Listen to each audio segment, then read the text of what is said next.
Awadh news के आंकड़े के अनुसार यदि अब हम आपको बताएं तो किन विधानसभा सीट्स में क्या आकलन है, किस सीट के निकलने की संभावना है, तो हम बात करेंगे। सबसे पहले सीतापुर सदर की सीट, यहाँ पे सपा का बोलबाला ज्यादा देखने को मिल रहा है। बिस्वा सीट पे कांटे की टक्कर हो सकती है। लहरपुर में सपा का ज्यादा बोलबाला देखा जा रहा है। मोहाली में भाजपा बढ़त में दिखाई पड़ रही है। सिधौली में भाजपा आगे दिख रही है। महमूदाबाद में सपा और भाजपा की कांटे की टक्कर देखने को मिल रही है। यहाँ का चुनाव त्रिकोणी कहा जा रहा है। सेवता में भी साइकिल और कमल में कांटे की टक्कर देखने को मिल रही है। मिश्रिक में भाजपा आगे बढ़ती हुई नजर आ रही है और साथ ही साथ हरगांव में भी भाजपा बढ़त में आ रही है। यानी कि ये एक आकलन है, आगे देखना होगा कि कौन सा विधानसभा किस पार्टी को बढ़त में ले जाए। साथियों नमस्कार, अवध न्यूज में आपका स्वागत है। जैसा कि आप सब जानते हैं कि उत्तर प्रदेश में सियासी हलचलें बहुत तेज थी। आज उसका अंतिम चरण। अब बात आती है आगामी परिणामों की, तो अवध न्यूज ने एक सटीक विश्लेषण निकालने की कोशिश की है जनता के लिए, जो जनता के लिए जानना बेहद जरूरी है। हम बात करेंगे सीतापुर विधानसभा की जितनी भी सीटें जनपद की हैं उनके आकलन की, और साथ ही साथ हमारे साथ जुड़ेंगे कुछ पत्रकार साथी जिनसे हम बात करेंगे। सबसे पहले मित्रों, हम अगर प्रदेश के राजनीति की बात करें तो इस बार सपा वाले कह रहे हैं कि उन्हें जीत मिल रही है, तो कहीं कमल कह रहा है कि हम 200, 225 और 250 प्लस सीटें लेकर आ रहे हैं। मित्रों, जो असमंजस की स्थिति है वो लगातार बनी हुई है। असमंजस की स्थिति मैं इसलिए कह रहा हूं क्योंकि बीजेपी वाले ये कहते हैं कि अगर समाजवादी पार्टी सत्ता में आती है तो उनका घर से निकलना मुश्किल हो जाएगा, जगह जगह पे उपद्रव होंगे। तो वही समाजवादी पार्टी इस बात को कहती है कि बीजेपी का गुंडाराज और भ्रष्टाचार हम खत्म करके रहेंगे और इस बार अखिलेश आ रहे हैं, ऐसा समाजवादी पार्टी के कार्यकर्ता कह रहे हैं। लेकिन क्या है आंकड़े, आगे किन आंकड़ों को लेकर के, किन बढ़त को लेकर के कौन सी पार्टी आगे जाएगी, कौन सी पार्टी सत्ता में आएगी, कौन से विधानसभा के नेता अपनी ताजा पोशी जो अपने जो विधायक पद की जो एक ताज है उसको बरकरार रखेंगे, ये सबसे बड़ा सवाल है। और पूरे जनपद ही नहीं, उत्तर प्रदेश के हर विधानसभा में राजनीतिक हलचलें चल रही हैं। तो आइए हम बात करेंगे पत्रकार, सवाल जो स्पष्ट आवाज के पत्रकार हैं आसिफ सईद, उनसे चर्चा करेंगे और जानेंगे क्या है हमारे साथ जुड़ चुके हैं स्पष्ट आवाज के पत्रकार आसिफ सईद। हम उनसे बात करेंगे क्योंकि विधानसभा से काफी पैनी नजर विधानसभा के लिए आपने रखी है। तो आपके आंकड़े क्या हैं इस विधानसभा में कि कौन तख्तोताज तक पहुंचेगा और कौन शिकस्त हासिल करेगा? विधानसभा सीतापुर जनपद की सभी विधानसभाओं के बारे में आपसे चर्चा कर रहे हैं। विधानसभा की चर्चा तो हम करेंगे, पहले हम चर्चा करेंगे प्रदेश की।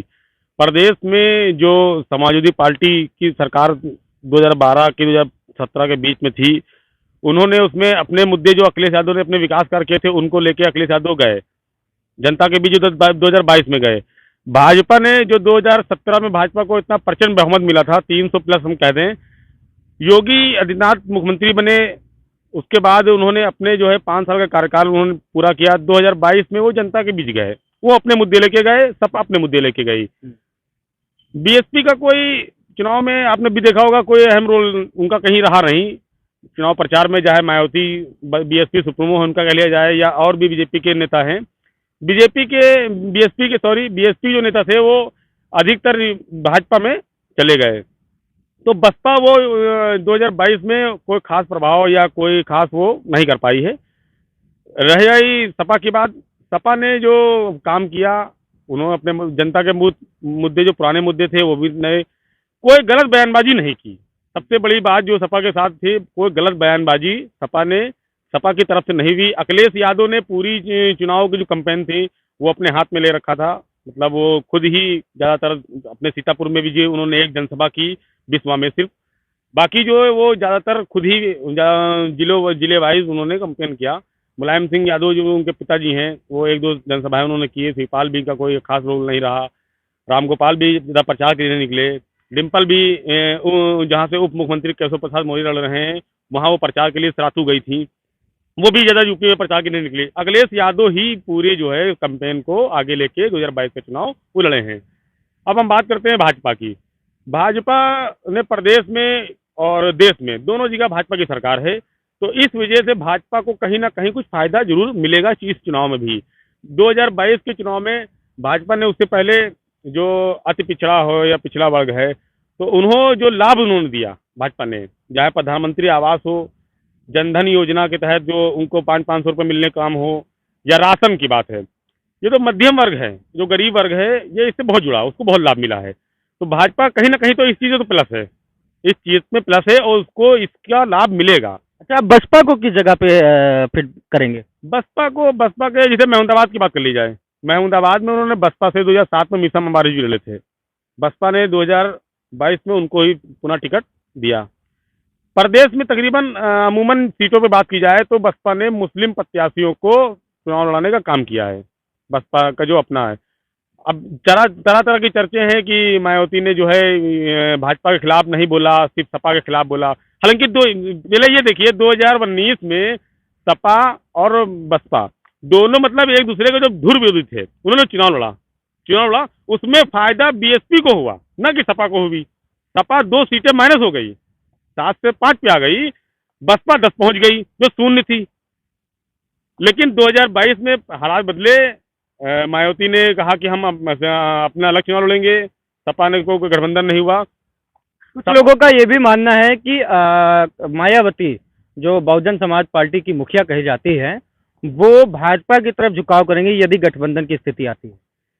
जो इसे पूर्व में हो चुका है 2002 से 1996, मुझे शायद एग्जैक्ट मालूम नहीं है, उसमें हो चुका है कि बसपा और भाजपा ने समर्थन के सरकार बनाई थी, मुख्यमंत्री रहे, वो सरकार गिर भी गई। बहुत पुरानी बात है, 20 साल पहले की बात है, मुझे जानकारी नहीं उस चीज़ की।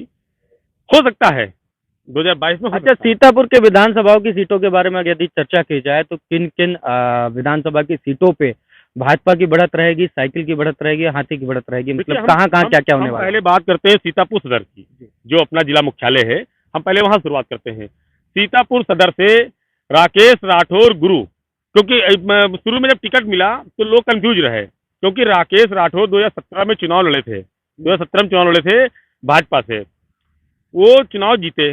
उसके बाद उनको पार्टी हाईकमान को लेके, जिले के नेताओं को लेके अनबन नहीं, तो उन्होंने किनारा करके एंड टाइम पर उन्होंने 2022 से पहले ही सपा ज्वाइन कर ली। तो जब टिकट मिला राकेश राठौर गुरु की, जहां तक मुझे जानकारी है, राकेश राठौर गुरु बहुत ही सामान्य आदमी है, ना कोई राजनीतिक बैकग्राउंड उसका है, ना कोई मतलब बहुत बिजनेसमैन है, मतलब कोई इतना ही, मुझे जहाँ जानकारी है उनको पहले स्कूटर की दुकान थी, फिर बैटरी की दुकान थी, मतलब इतना उनका राजनीतिक वो नहीं है। लेकिन टिकट मिल गया, ये भी एक अपने आप में बहुत बड़ी बात है। साकेत मिश्रा इससे पहले भी जो है भारतीय जनता पार्टी के जिला अध्यक्ष रहे हैं, विधानसभा उन्होंने चुनाव लड़ा है। साकेत मिश्रा को टिकट इस बार 2022 में नहीं मिला, पार्टी नहीं दिया, 17 में नहीं दिया था, 22 में नहीं दिया। राकेश राठौर बगावत कर गए, उन्होंने निर्दलीय पर्चा भर दिया, चुनाव निशान शायद उनका सिलेंडर था, 14 नंबर का था, वो पर्चा भर दिए। अब साकेत मिश्रा, देखिए साकेत मिश्रा समाज सेवा से जुड़े रहे हैं, कोरोना काल में उन्होंने मदद की है, उनके जो बेटा और उनकी जो बहू है दिल्ली में रहते हैं, वहाँ से उन्होंने लोगों को बस से भेजा, यहाँ उनको रुके। साकेत मिश्रा के यहाँ किचन भी चलता है, जहाँ तक मुझे जानकारी है, सोशल मीडिया उनके फेसबुक में देखता हूँ। तो इन लोगों जब टिकट कटा, लोगों में मतलब गुस्सा था, या कहाँ तो जो भी नुकसान। और दूसरी बार राधेश्याम 2000 लगभग 4 बार वो सीतापुर से विधायक रहे हैं, साइकिल से 2017 में वो चुनाव जो है हार गए थे सपा ने। अब यहाँ पे भी सपा के लिए भी एक मुसीबत हो गई यहाँ पे। 2017 में राकेश राठौर चुनाव बीजेपी से जीते, वो 2022 में सपा के हो गए थे। राधे श्याम जायसवाल जो थे वो 2022 में कह रहे थे कि नहीं मुझे सपा ही टिकट देगी। अब इसमें क्या हुई, क्या अंडरस्टैंडिंग हुई पार्टी लेवल पे कि आखिर में राधे श्याम जायसवाल जो है वो दांव मान ले गए और सपा की साइकिल उनको मिल गई। आपके अनुसार सीतापुर सदर की सीट किसकी निकल गई? सीतापुर सदर सीट के साकेत मिश्रा के आने के बाद वहाँ पे कुछ गली बिगड़ी जरूर है। साकेत मिश्रा जितना नुकसान करेंगे वो बीजेपी का नुकसान करेंगे, कुछ हद तक थोड़ा बहुत सपा का नुकसान होगा। अगर साकेत मिश्रा वहाँ चुनाव अच्छा लड़ेंगे तो बीजेपी प्रत्याशी का हारना भी तय है, राधे श्याम जीतना भी उनका तय है। अगर साकेत मिश्रा चुनाव ठीक ठाक नहीं लड़े या वोट 20,000 25,000 समथिंग कुछ, हमारे जिले पे लोगों से बात होती है तो वो कहते हैं कि अगर जितना साकेत मिश्रा चुनाव अच्छा लड़ेंगे उतना राधे श्याम जायसवाल सपा उम्मीदवार के लिए फायदा है। अगर जरस भी चुनाव उन्होंने गड़बड़ लड़ा तो राकेश राठौर गुरु बीजेपी चुनाव वहां से भी जीतेगी।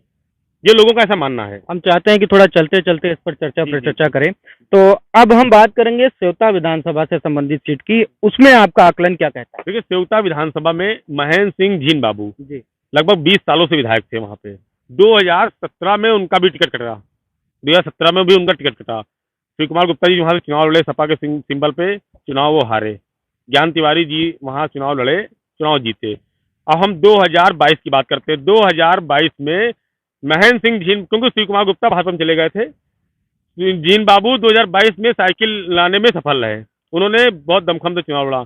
जहां तक ज्ञान तिवारी की बात करते हैं, ज्ञान तिवारी ने जो विकास कार्य किए हैं वो लोगों में जन चर्चा भी है कि और भी सीटों को लेके, जैसे मेहमदाबाद विधायक नहीं था तो इतना विकास नहीं हुआ, लेकिन सेवता में जो उन्होंने विकास कार्य किया, चाहे बाढ़ के लेके हो, अटल चौक के लेके हो, या जो भी उन्होंने विकास कार्य किया वो दिख रहा है, ज्ञान तिवारी ने जो काम किए हैं। और वहां पे दो प्रत्याशी भाजपा, एक बसपा से है, कांग्रेस से भी है, लेकिन वहां सीधी लड़ाई सपा और भाजपा में है। मोहाली की विधानसभा सीट पे आप क्या कहेंगे? मोहाली विधानसभा की बात करते हैं, वहां भी लड़ाई सिर्फ सपा और भाजपा में है। मोहाली से अनूप गुप्ता स्वर्गीय ओम प्रकाश गुप्ता के बेटे हैं, वो भी विधायक रहे हैं। उनकी ही राजनीति विरासत अनूप गुप्ता के हाथों में है। इससे पहले भी वहां से वो 2 बार विधायक रहे हैं। तीसरी बार वो फिर साइकिल से सवार होके 2017 में वो चुनाव हार गए थे, शशांक द्विवेदी से चुनाव हार गए थे।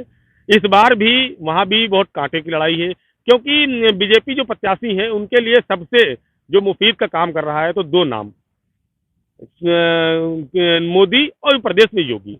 देश में मोदी, कहीं ना कहीं इनका फायदा सीधे प्रत्याशियों को मिल रहा है। तमाम प्रत्याशी जनता की नाराजगी होती है कि ये प्रत्याशी हमको नहीं मिलते हैं या प्रत्याशी मेरा काम नहीं करते हैं, लेकिन वो कहते हैं नहीं हम मोदी को वोट देंगे, योगी को वोट देंगे। लेकिन मोदी और योगी का एक ही चुनाव निशान है, मशीन में तो एक ही चुनाव निशान है, कमल।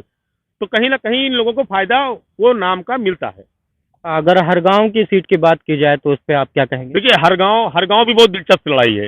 हरगांव में रमेश राही इससे पहले सुरेश राही, मतलब अपने भाई के खिलाफ ताल ठोके थे चुनाव लड़ने।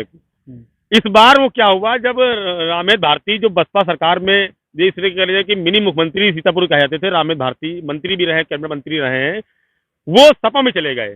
सपा में चले गए रमेश राही और सुरेश राही, ये जो है स्वर्गीय रामलाल राही जी के बेटे हैं, दोनों बेटे हैं। इनका जो जेल रोड पे इसके आवास है, इसमें दीवारें उड़ गई थी, बीच में दीवार उड़ गई थी। मतलब एक ही परिवार में रामलाल राही जी के मरने के बाद उन्होंने राजनीति विरासत, सुरेश राही को भाजपा से उन्होंने चुनाव लड़ाया, मंजरी राही को भी चुनाव लड़ाया, रमेश राही को भी चुनाव लड़ाया, लेकिन दल अलग थे। इस बार क्या हुआ, जब हरगांव से रामेश भारती सपा में चले गए, तो सपा की साइकिल पाने में, क्योंकि सबसे रामेश भारती जो है कहा जाता है कि वो स्वामी प्रसाद मौर्य के मतलब साथ में चलते हैं, क्योंकि बसपा सरकार में स्वामी प्रसाद मौर्य से साथ में रामेश भारती थे, इसलिए उनका जब स्वामी प्रसाद मौर्य सपा में आए, उस दिन से ही रामेश भारती का हरगांव से टिकट माना जा रहा था कि इनको ही साइकिल मिलेगी। जहां तक बात की जाए रमेश राही की और सुरेश राही की, इन दोनों भाइयों ने इस बार मिलकर चुनाव लड़ा है। सबसे बड़ी बात यह है, ये देखिए, पहले वो साइकिल में थे, वो भाजपा में थे, वो विधायक बन गए, लेकिन फिर भी वो कहते हैं ना कि खून के रिश्ते अपने ही होते हैं, कहीं भी चले जाएं लेकिन अपने खून एक ही खून होता है। अब वो दोनों चुनाव लड़े हैं, तो कहीं ना कहीं भाजपा के लिए फायदा है। हरगांव में भाजपा के लिए सीधे फायदा मिला, क्योंकि रमेश राही भी फील्ड में थे। अब जो रमेश राही जो सपा के लिए मेहनत कर रहे थे, वो अचानक भाजपा के लिए, अपने भाई के लिए, अब मैं भाजपा नहीं कहूंगा, वो अपने भाई के लिए मेहनत करने लगे। तो इस वजह से हरगांव में जो है सपा की जो है सपा के लिए वहाँ नुकसान है, और जो राही परिवार है, एक बार हमको लग रहा है फिर से वो जो है वहाँ पे काबिज हो जाएगा। जैसा कि आपने बताया कि वहाँ पर भाजपा का ज्यादा बोलबाला देखने को मिल रहा है, तो हम बात करेंगे अब लहरपुर विधानसभा सीट की, कि उस पर आपका क्या विचार है? देखिए, लहरपुर की बात करते हैं। लहरपुर में 2017 में जासमीर अंसारी बीएसपी से चुनाव लड़े थे, और अनिल वर्मा कांग्रेस से चुनाव लड़े थे, जहां तक मुझे जानकारी है। भाजपा से वहां पे सुनील वर्मा चुनाव लड़े थे। बसपा से 2 बार विधायक रहे जासमीर अंसारी, उनकी पत्नी जो है 2009 में सांसद रही, वो इस टाइम लहरपुर के चेयरमैन है। जासमीर अंसारी की बात करता हूँ। अनिल वर्मा पूर्व में सपा से विधायक रहे थे, इस बार वहां भी स्थिति हुई, वहां भी लहरपुर में भी सपा के लिए मुसीबत हुई, लेकिन वो मुसीबत कहीं तक अखिलेश यादव सफल है, मतलब सुलझाने में, विवाद खत्म करने में सफल है। जब वो जासमीर अंसारी अपनी पत्नी के साथ पहले वो कांग्रेस में गए थे, कांग्रेस में जाने के बाद जब वो सपा में शामिल हुए तो अनिल वर्मा की धड़कनें बढ़ी कि हो सकता है मेरा 2022 में टिकट कट जाए। जब 2022 की बात आई तो अखिलेश यादव ने, जहां तक मुझे जानकारी है, अखिलेश यादव ने दोनों लोगों को बुलाया। उनका ये था कि वहां पे, क्योंकि बसपा से इस बार मुस्लिम प्रत्याशी वहां पे उतरा है, तो कहीं अब जैसे जो भी अंडरस्टैंडिंग रही हो, कहीं तक जो है जो भी अपने आपस की पार्टी इस तरह की बात है, क्योंकि वो बाहर आती नहीं है, हम लोग अपना जो दिमाग लगाते हैं, अपनी बात करते हैं कि हाँ ये हुआ वो हुआ, पार्टी की बात है वो अंदर ही हो। सपा ये सुनिए, जो एक दूसरे के धुर विरोधी थे, वो एक दूसरे, जब मैंने नामांकन देखी, मैंने तस्वीरें देखी, तो एक दूसरे हाथ डाल के और नामांकन करने जा रहे थे। मतलब जो 2 बार विधायक रहा हो, तीसरी बार टिकट का दावेदारी रहा हो, वो जो है अनिल वर्मा को चुनाव लड़ा रहा है। तो कहीं ना कहीं भाजपा के लिए वहां कुछ मुसीबत है, और सपा के लिए वहां लहरपुर सीट ये समझ लीजिए कि जीती हुई दिख रही है। खैर, राजनीति में तकरार और लगाव एक सिक्के के दो पहलू हैं, वो हमेशा चलते रहते हैं। अब हम बात करने वाले हैं अन्य विधानसभाओं की, तो इसमें हम सिधौली के बारे में आपसे जानना चाहेंगे। देखिए, सिधौली भी बहुत इंटरेस्टेड है इस चुनाव में। ये क्या है कि जिले की सबसे लास्ट सीट पे टिकट वितरण का काम हुआ, क्योंकि यहाँ भी मनीष रावत सपा से 2017 में चुनाव लड़े थे, हार गए थे। हरगोविंद भार्गव जिले की इकलौती सीट बीएसपी से विधायक बने थे, बीच में वो बीएसपी छोड़ के सपा में चले गए। अब वहां भी पेच फंस गया, अखिलेश के लिए वहां भी मुसीबत हो गई कि यहाँ पे कैसे हम करें। बहुत रस्साकसी चली इस सीट पे लेके। आखिरी में क्या हुआ, सपा ने सोचा कि पहले बीजेपी अपना टिकट वहां फाइनल करे, तब मैं फाइनल करूंगा। अखिलेश यादव सोचे, भाजपा सोची कि पहले सपा घोषित कर दे तब मैं करूंगा। वहां पे 2 ही चुनाव लड़ने वाले थे, तीसरे उम्मीदवार भाजपा में तमाम लोग थे, लेकिन भाजपा या सपा 2 ही सोच रहे थे, या तो हम हरगोविंद को टिकट दे देंगे, भाजपा सोच रही थी हम उनका मनीष को टिकट दे देंगे, या हरगोविंद को टिकट नहीं मिलता है तो हम हरगोविंद को भाजपा ले लेंगे। उसमें भी हुआ, फाइनल हो गया टिकट हरगोविंद भार्गव का सपा से, क्योंकि विधायक थे। लेकिन यहाँ सीतापुर वाली बात नहीं चली, क्योंकि सीतापुर में सिटिंग विधायक का भाजपा से जो आए थे उनका टिकट कट गया, राधेश्याम वहां कामयाब हो गए। यहाँ मनीष फेल हो गए अपनी रणनीति में, मनीष फेल हो गए, हरगोविंद भार्गव को सपा ने टिकट दे दिया। आनंद फानंद में भाजपा ने मनीष को प्रदेश बुला के कार्यालय में उनको भाजपा की माला पहना दिया, पट्टा पहना के उनको शिक्षा दिला दी।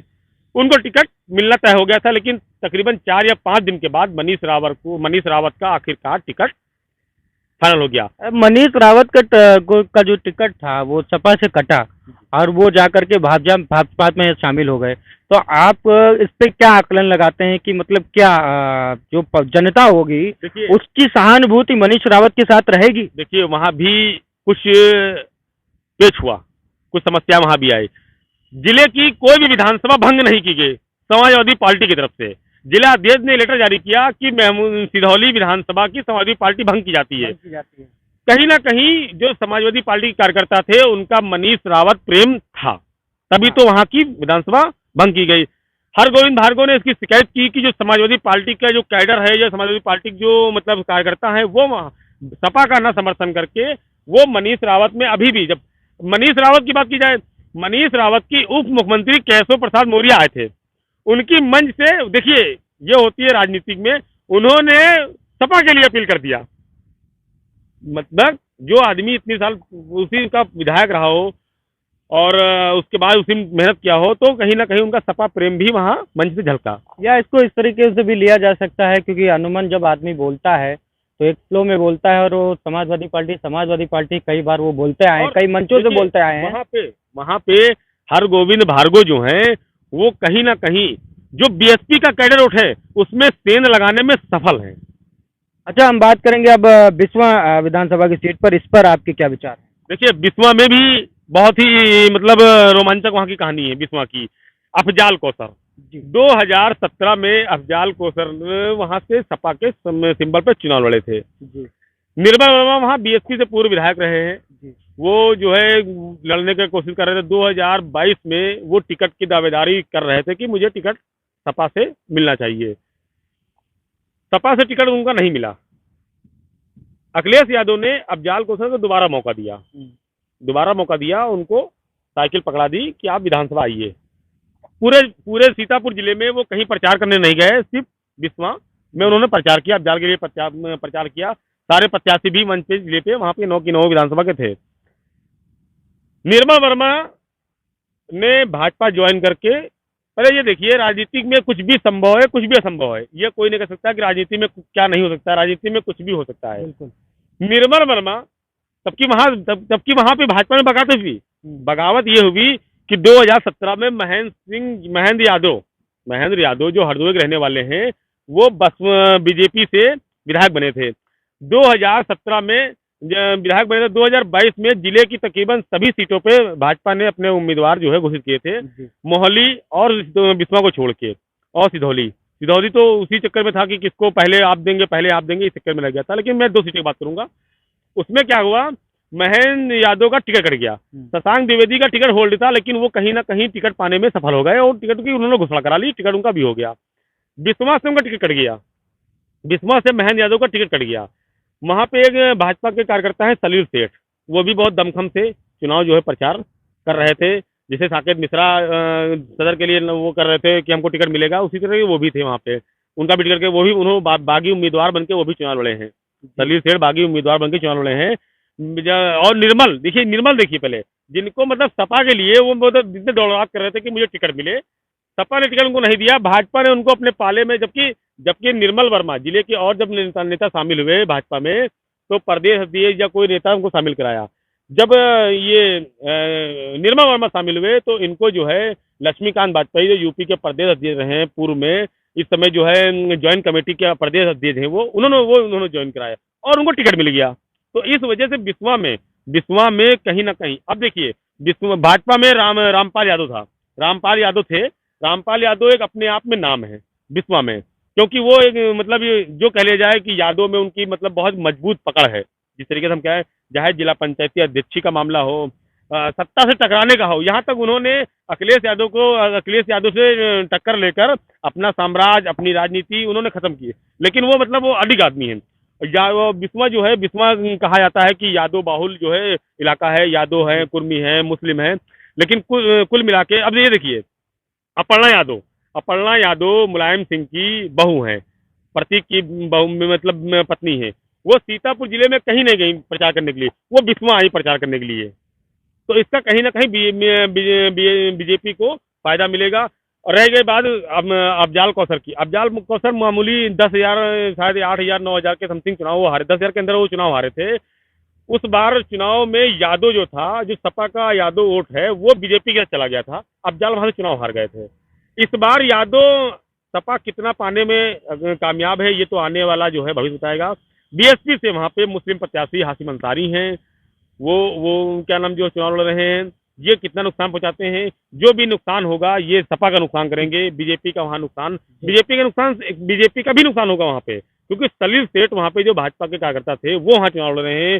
तो लाजिम सी बात है कि कुछ संगठन के पदाधिकारी अंदर से मदद कर रहे होंगे, या और भी जो तमाम जिस साकेत मिश्रा के साथ जिले में संगठन नहीं है, लेकिन वहां कार्यकर्ता जो बीजेपी कार्यकर्ता था वो वोट दे रहा है। तो कहीं ना कहीं बिस्वा में भी लड़ाई जो है, लड़ाई सपा और भाजपा के बीच ही वहां पे बिस्वा में है। अब कौन बाजी मान लेता है, ये तो इसके लिए आप 10 तारीख को आपको इंतजार करना पड़ेगा। अभी हम बात आगामी विधानसभा सीट की भी करेंगे, लेकिन अभी तक जितनी भी विधानसभा सीटों की बात हो रही है उसमें एक चीज तो साफ है, किसी विधानसभा सीट में बीजेपी बढ़त में है तो किसी विधानसभा सीट में सपा बढ़त में है। यह साफ हो रहा है कि उत्तर प्रदेश की जो चुनाव की जो रिजल्ट्स आएंगे उसमें पक्ष और विपक्ष के रूप में भाजपा और सपा को ही देखा जा सकता है, क्योंकि जिस हिसाब से हम सीतापुर की विधानसभाओं की सीट की बात कर रहे हैं या प्रदेश की राजनीतिक हलचलों की बात कर रहे हैं, उससे ये सारी चीजें स्पष्ट हो रही हैं। आगे हम बात करेंगे अभी विधानसभाओं की, लेकिन उससे पहले मेरा एक प्रश्न जो प्रदेश की सियासत से रहेगा वह यह रहेगा कि पिछली बार जब चुनाव बीजेपी लड़ रही थी तब मुख्यमंत्री का नाम लोगों के सामने नहीं था और बीजेपी मोदी के नाम से बढ़त में आई थी, प्रचंड बहुमत से उन्होंने सरकार बनाई थी उत्तर प्रदेश में। इस बार योगी आदित्यनाथ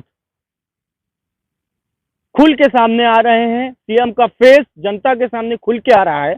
आपको क्या लगता है, इस पे बीजेपी को फायदा मिलेगा या इससे बीजेपी को मुंह की खानी पड़ेगी? देखिए, 2017 में उस समय केशव प्रसाद मौर्य जो है वो प्रदेश अध्यक्ष है।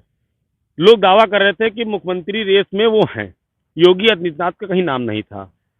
लेकिन ये जो राष्ट्रीय पार्टियां होती हैं, जिसे प्रदेश में बीएसपी है, सपा है, ये प्रदेश की पार्टियां हैं, प्रदेश में इनका जनाधार है। ये लोग लखनऊ में बैठ कर डिसाइड कर लेते हैं। लेकिन जो राष्ट्रीय पार्टी हैं, चाहे वो कांग्रेस हो या बीजेपी हो, ये इनके जो मामले होते हैं, किसी प्रदेश का हो, किसी, ये सब दिल्ली में तय होते हैं। दिल्ली में तय हुआ कि डिप्टी सीएम बनेंगे, 2 डिप्टी सीएम बनाए हमारा गए। कहने का आशय ये है कि पिछली बार सीएम का फेस सामने नहीं था, बीजेपी बहुमत से आई, बीजेपी ने सरकार बना ली उत्तर प्रदेश में। इस बार सीएम का फेस सामने है, तो क्या योगी आदित्यनाथ की फेस की वजह से बीजेपी का नुकसान होने वाला है इस बार या फायदा होने वाला है? नहीं, यूपी में बीजेपी का नुकसान नहीं होने वाला है, फायदा होने वाला है, फायदा होने वाला है। क्योंकि हम ग्रामीण अंचलों में जाते हैं तो पूछते हैं कि किसको वोट देंगी, तो वो उनको प्रत्याशी नहीं मालूम है, कहेंगे हम मोदी जी को वोट देंगे, योगी जी को वोट देंगे।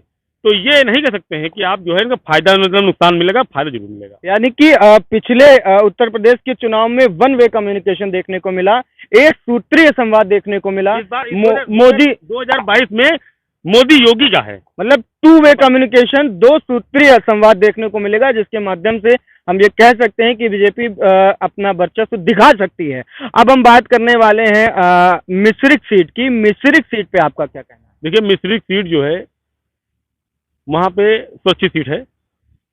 वहाँ पे रामकृष्ण भार्गव 2017 में चुनाव लड़े थे, जीते थे। जी रामपाल राजवंशी, जो कह लिया जाए कि मिश्रिक उनका गढ़ है, जी मिश्रिक उनका गढ़ है, मंत्री भी रहे हैं, विधायक भी रहे हैं। और इस तरीके से जो है वहाँ पे देखिए, वहाँ पे सपा गठबंधन जो ओम प्रकाश राजभर की पार्टी है, ओम प्रकाश राजभर की पार्टी है, सुभाषपा और सपा, वहाँ पे पूरे जिले में छड़ी चुनाव निशान जो है वो मिश्रिक में सपा गठबंधन लड़ रही है।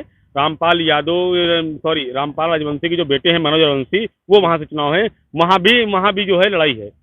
अच्छा, अब हम बात करने वाले हैं जहाँ क्या बाशिंदे हैं विधानसभा 151 महमूदाबाद की।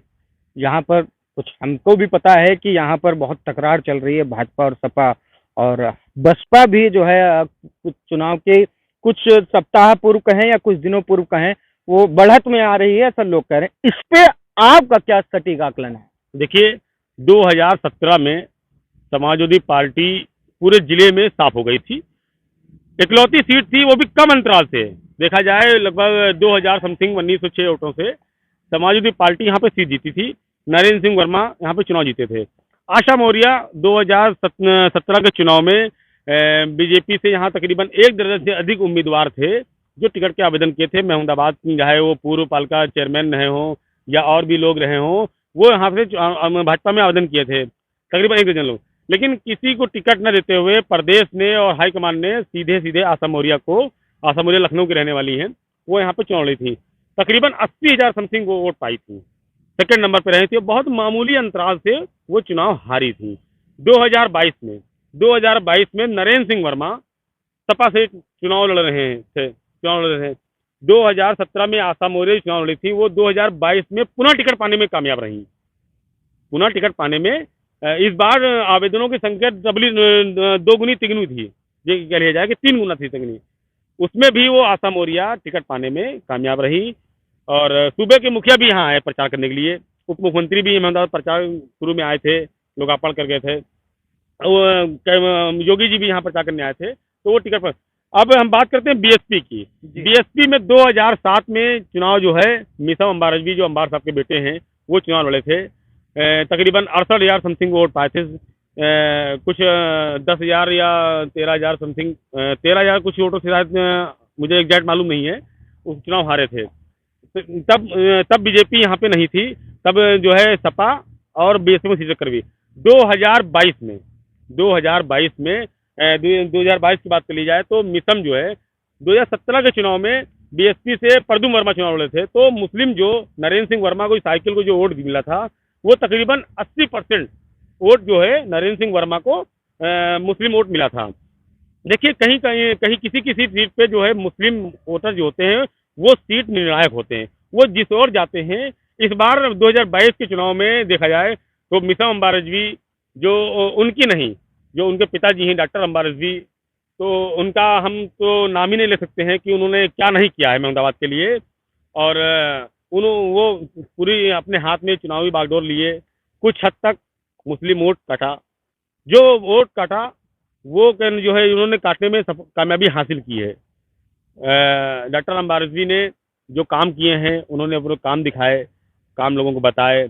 नरेंद्र सिंह वर्मा 2017 में चाहे यादव कह लिया जाए या कुर्मी कह लिया जाए, जो इनसे नाराज था 2017 में, जो इनके मतलब इनको वोट नहीं दिया था, वो सब बीजेपी में गया था। इस बार नरेंद्र सिंह वर्मा कहीं ना कहीं अपनी या बिरादरी कह लिया जाए या यादव नाराज थे उनको कह लिया जाए, पाने में सफल रहे हैं नरेंद्र सिंह वर्मा। मुस्लिम की बात की जाए, जो 80% मुस्लिम नरेंद्र सिंह वर्मा को मिला था, उसमें कहीं ना कहीं बीएसपी उम्मीदवार ने सेंध मारने में सफलता हासिल की है। उन्होंने सेंध मारा है, मुस्लिम वोट कटा है। कस्बे की बात की जाए, दूर की बात की जाए, वोट कटा है। तो ये नहीं कह सकते कि बीएसपी उम्मीदवार जो है चुनाव लड़े। बीएसपी उम्मीदवार जो मिसोम बारजवी हैं, वो चुनाव लड़े हैं और चुनाव ठीक लड़े भी हैं। ये नहीं कह सकते कि उन्होंने मुस्लिम वोट नहीं काटा है, मुस्लिम वोट काटा है और कुछ हद तक सफल भी रहे हैं। अब बात की जाए नरेंद्र सिंह वर्मा की, नरेंद्र सिंह वर्मा के जो बड़े भाई हैं महेंद्र सिंह वर्मा, वो हॉस्पिटलाइज हैं, उनका इलाज चल रहा है। इस वजह से वो 2022 के चुनाव में वो नहीं रहे हैं। तो कुछ ना कुछ जो भी अगर वोट माइनस होगा तो उनके ना होने के, क्योंकि देखिए वो गांजर में उनका एक अपना अलग हिसाब है। एक जो उनका जो है जिस तरीके से कह रहे कि गांजर में उनके लोग मानते हैं या उनकी समाज सेवा है या उनका जो भी व्यवहार कर लिया जाए, उसके नाते कुछ उनका वोट मिलता है। इस बार नरेंद्र सिंह वर्मा अकेले चुनाव लड़े हैं, अपने दम पे चुनाव लड़े। अब 2022 के जो रिजल्ट है वो 10 मार्च को आने वाला है। तो महमूदाबाद के बारे में आप ये नहीं कह सकते हैं कि कोई जो है जीत रहा है। यहाँ भी अगर बीएसपी अच्छा लड़ेगी तो नुकसान नरेंद्र सिंह वर्मा का होगा, भाजपा का सीधे फायदा होगा। इस और कांग्रेस की बात कर ली जाए, मैं कांग्रेस की भी जिक्र करूंगा। कांग्रेस की यहाँ पे प्रत्याशी उषा वर्मा है। कांग्रेस से भी तमाम लोग उम्मीदवारी जो है पाने के लिए जो है आवेदन किया था, लेकिन सबको दरकिनार करते हुए उषा वर्मा जो एक शिक्षिका रही है महमूदाबाद में, अधिकरण डान बाक्सो हो या और तमाम स्कूलों में उन्होंने शिक्षा संस्थानों में पढ़ाया है लगभग, जहाँ मुझे जानकारी है, वो टिकट पाने में कामयाब रही। लेकिन कोई कांग्रेस लड़ी तो सब कहीं है, टिकट सब कहीं उन्होंने पाया है, लेकिन कामयाबी उनको हमें नहीं लग रहा है कि कहीं प्रदेश में 2-4-10 सीटें छोड़ के उनको कहीं कामयाबी मिलने वाली है। झंडे उनके सब कहीं हैं, लेकिन वोटर उनका कहीं नहीं है। फिलहाल जीत की खुशी और हार का गम, यानी कि माथे पे सिकन सिमट और होठे पे मुस्कान, इन दो चीजों में से कोई एक चीज ही प्रत्याशी के साथ हो सकती है 10 मार्च को। क्योंकि ये हम लोग जो कह रहे हैं ये रिजल्ट नहीं है, ये हम लोग अपनी मतलब अपनी बात रखे, अपनी राय रख रहे हैं। लेकिन जो ईवीएम में कैद है, जो प्रदेश का जो जनाधार जो है, जो जनता ने वोट दिया है, वो 10 तारीख को क्लियर हो जाएगा कि किसकी जो है हम एक मजाक के में कह लें, किसकी होली होगी, किसकी होली नहीं होगी।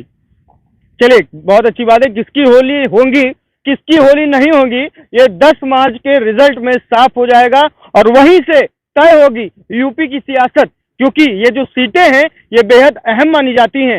ये बिस्वा की सीट, महमूदाबाद की सीट, सिधौली की सीट, मिश्रिक की सीट, सीतापुर सदर की सीट, सारे पदाधिकारी किसी भी दल, किसी भी पार्टी के हों, सारे पदाधिकारी, सभी कार्यकर्ताओं की नजर लगी हुई है।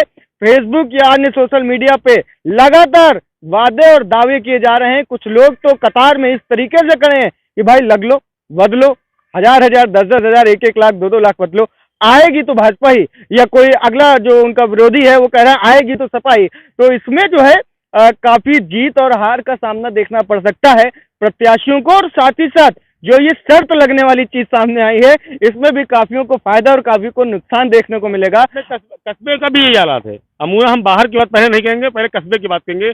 कस्बे में भी यही चर्चा चल रही है कि हम इतने लगेंगे, वो उनके समर्थक इतने कह रहे हैं। लेकिन ये सारा जो रिजल्ट है ये 10 तारीख को क्लियर हो जाएगा कि किसके जो है सर पे विधायकी की ताज है और कोई जो है वहां से बैरंग में वापस आ रहा है। बहुत बहुत धन्यवाद आपका आसिफ सईद।